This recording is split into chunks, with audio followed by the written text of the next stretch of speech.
एक स्थान पर एक ब्राह्मण और उसकी पत्नी बड़े प्रेम से रहते थे।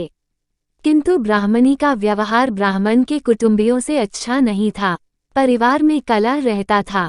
प्रतिदिन के कलह से मुक्ति पाने के लिए ब्राह्मण ने माँ बाप, भाई बहन का साथ छोड़कर पत्नी को लेकर दूर देश में जाकर अकेले घर बसाकर रहने का निश्चय किया। यात्रा लंबी थी। जंगल में पहुंचने पर ब्राह्मणी को बहुत प्यास लगी। ब्राह्मण पानी लेने गया। पानी दूर था, देर लग गई। पानी लेकर वापस आया तो ब्राह्मणी को मरी पाया। ब्राह्मण बहुत व्याकुल होकर भगवान से प्रार्थना करने लगा। उसी समय आकाशवाणी हुई कि ब्राह्मण, यदि तू अपने प्राणों का आधा भाग इसे देना स्वीकार करे तो ब्राह्मणी जीवित हो जाएगी। ब्राह्मण ने ये स्वीकार कर लिया। ब्राह्मणी फिर जीवित हो गई। दोनों ने यात्रा शुरू कर दी। वहां से बहुत दूर एक नगर था। नगर के बारा में पहुंचकर ब्राह्मण ने कहा, प्रिय, तुम यहीं ठहरो, मैं अभी भोजन लेकर आता हूँ। ब्राह्मण के जाने के बाद ब्राह्मणी अकेली रह गई। उसी समय बारा के कुएं पर एक लंगड़ा किंतु सुंदर जवान राहत चला रहा था। ब्राह्मणी उससे हंसकर बोली, वह भी हंसकर बोला। दोनों एक दूसरे को चाहने लगे। दोनों ने जीवन भर एक साथ रहने का प्रण कर लिया। ब्राह्मण जब भोजन लेकर नगर से लौटा तो ब्राह्मणी ने कहा, ये लंगड़ा व्यक्ति भी भूखा है, इसे भी अपने हिस्से में से दे दो। जब वहां से आगे प्रस्थान करने लगे तो ब्राह्मणी ने ब्राह्मण से अनुरोध किया कि इस लंगड़े व्यक्ति को भी साथ ले लो।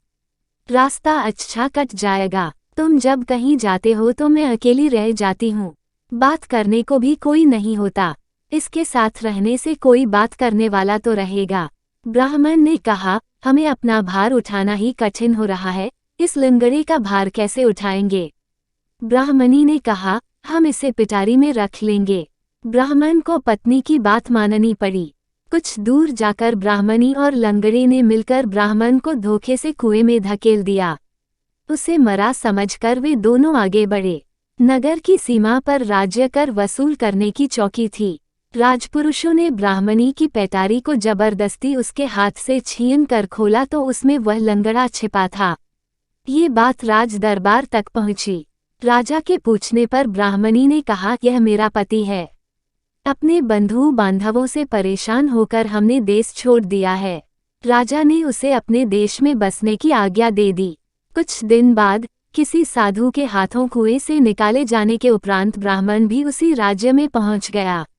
ब्राह्मणी ने जब उसे वहां देखा तो राजा से कहा कि यह मेरे पति का पुराना वैरी है, इसे यहाँ से निकाल दिया जाए या मरवा दिया जाए। राजा ने उसके वध की आज्ञा दे दी। ब्राह्मण ने आज्ञा सुनकर कहा, देव, इस स्त्री ने मेरा कुछ लिया हुआ है, वह मुझे दिलवा दिया जाए।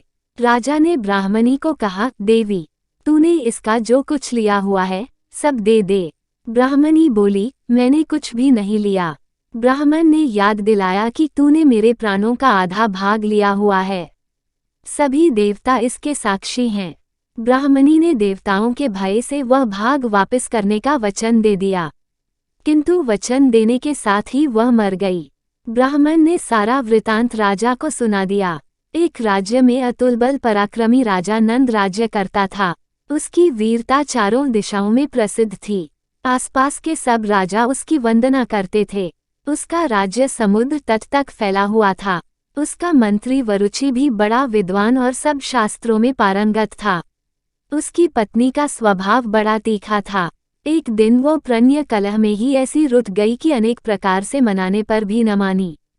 तब वरुचि ने उससे पूछा, प्रिय, तेरी प्रसन्नता के लिए मैं सब कुछ करने को तैयार हूँ। जो तू आदेश करेगी वही करूँगा। पत्नी ने कहा, अच्छी बात है। मेरा आदेश है कि तू अपना सिर मुंडाकर मेरे पैरों पर गिरकर मुझे मना, तब मैं मानूंगी। वरुचि ने वैसा ही किया। तब वो प्रसन्न हो गई। उसी दिन राजा नंद की स्त्री भी रुठ गई। नंद ने भी कहा, प्रिय, तेरी अप्रसन्नता मेरी मृत्यु है। तेरी प्रसन्नता के लिए मैं सब कुछ करने के लिए तैयार हूँ। तू आदेश कर, मैं उसका पालन करूँगा। नंद पत्नी बोली, मैं चाहती हूँ कि तेरे मुख में लगाम डालकर तुझ पर सवार हो जाऊं और तू घोड़े की तरह हिनहिनाता हुआ दौड़े। अपनी इस इच्छा के पूरी होने पर ही मैं प्रसन्न होऊंगी। राजा ने भी उसकी इच्छा पूरी कर दी। दूसरे दिन सुबह राज दरबार में जब वरुचि आया तो राजा ने पूछा, मंत्री, किस पुण्यकाल में तूने अपना सिर मुंडाया है? वरुचि ने उत्तर दिया, राजन, मैंने उस पुण्य काल में सिर मुंडाया है जिस काल में पुरुष मुख में लगाम डालकर हिनहिनाते हुए दौड़ते हैं। राजा ये सुनकर बड़ा लज्जित हुआ।